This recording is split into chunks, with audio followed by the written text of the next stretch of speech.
Hi welcome to my channel Madhavi వంట ముచ్చట్లు. ఈరోజు మన ఛానల్లో దొండకాయ ఫ్రై ఎలా చేద్దామో చూద్దాం. నేను నా స్టైల్లో ఎట్లా చేస్తానో చెప్తాను. ఇక్కడైతే నేను ముందుగా పావు కిలో దొండకాయలు తీసుకున్నాను. దొండకాయలను మంచిగా వాష్ చేసుకొని చిన్న చిన్న పీసెస్ లాగా కట్ చేసుకోవాలి. మనము పొడుగైనా కట్ చేసుకోవచ్చు, లేదా అడ్డమైన కట్ చేసుకోవచ్చు.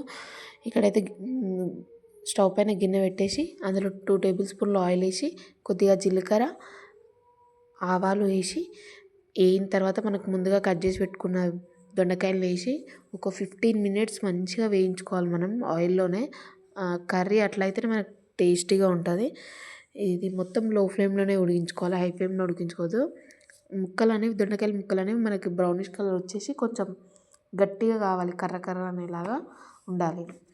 ఇది ఉడుకుతున్నప్పుడు మనం దీనికోసం ఒక మసాలా ప్రిపేర్ చేసుకోవాలి. దానికోసం నేను 1 టేబుల్ స్పూన్ వేయించిన నువ్వులు తీసుకున్నా, అలాగే ధనియాల పొడి తీసుకున్నా ఇక్కడ నేను ధనియాలకు బదులు. అండ్ అలాగే ఇక్కడ నేను 1 టేబుల్ స్పూన్ మినప్పప్పు, 1 టేబుల్ స్పూన్ శనగపప్పు, 5-6 వెల్లుల్లి, కొద్దిగా కుడక, ఇవన్నీ వేసుకొని మనం మిక్సీ పట్టుకోవాలి. మనకి దొండకాయ ఫ్రై అనేది ఎక్కువ టేస్ట్ వచ్చేది ఈ పొడితోటే. మంచిగా మంచిగా మిక్సీ పట్టుకొని కొంచెం మొత్తం పిండి పిండి కాకుండా మిక్సీ అనేది కొంచెం మనకి బరదలు ఉండేలాగా, కొంచెం పొడి పొడి ఉండేలాగానే పట్టుకోవాలి. ఇక్కడ మనం దొండకాయలు అప్పుడప్పుడు 15 మినిట్స్ ఉడికించుకోవాలని చెప్పాం కదా, మధ్య మధ్యలో ఓపెన్ చేస్తూ కలుపుకుంటూ ఉండాలి. లేకపోతే మనకి దొండకాయలు అనేవి అడుగంటిపోతాయి. మనం దొండకాయలు ఎంత మంచిగా వేయించుకుంటే అంత బాగుంటాయి. మనకి ఈ దొండకాయ ఫ్రైలో 2 స్టెప్పులు మనకి నీడు. మసాలా ప్రిపేర్ చేసుకునే దాంట్లో ఉంటుంది, మరియు దొండకాయలని మనం ఎలా వేయించుకున్నాం అనేది దాని మీద బట్టే మన కర్రీ టేస్ట్ అనేది తెలుస్తుంది అనమాట. మంచిగా 15 మినిట్స్ ఉడికిన తర్వాత అందులో 1 టేబుల్ స్పూన్ పసుపు, 1 టేబుల్ స్పూన్ అల్లం వెల్లుల్లి పేస్ట్ వేసి మళ్ళీ 2-3 మినిట్స్ ఉడికించుకోవాలి. అల్లం వెల్లుల్లి పేస్ట్ అంతా స్మెల్ అంతా పచ్చి స్మెల్ పోయే వరకు.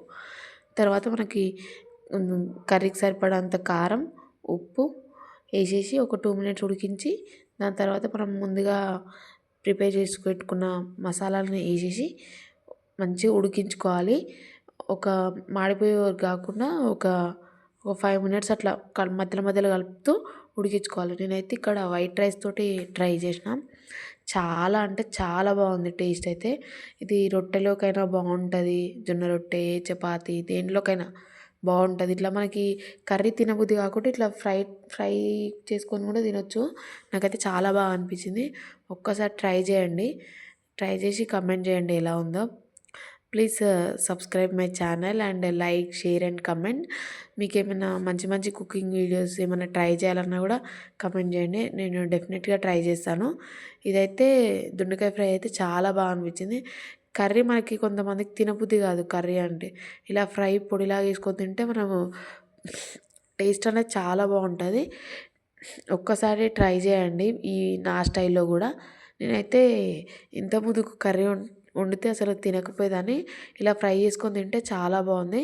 మనం లాస్ట్కు కొత్తిమీరతో గార్నిష్ చేసుకొని తినేస్తే వేడి వేడి అన్నంలో పెట్టుకొని తింటే వేరే లెవెల్ ఉంది అసలు. ఒకసారి ట్రై చేయండి. Okay, bye.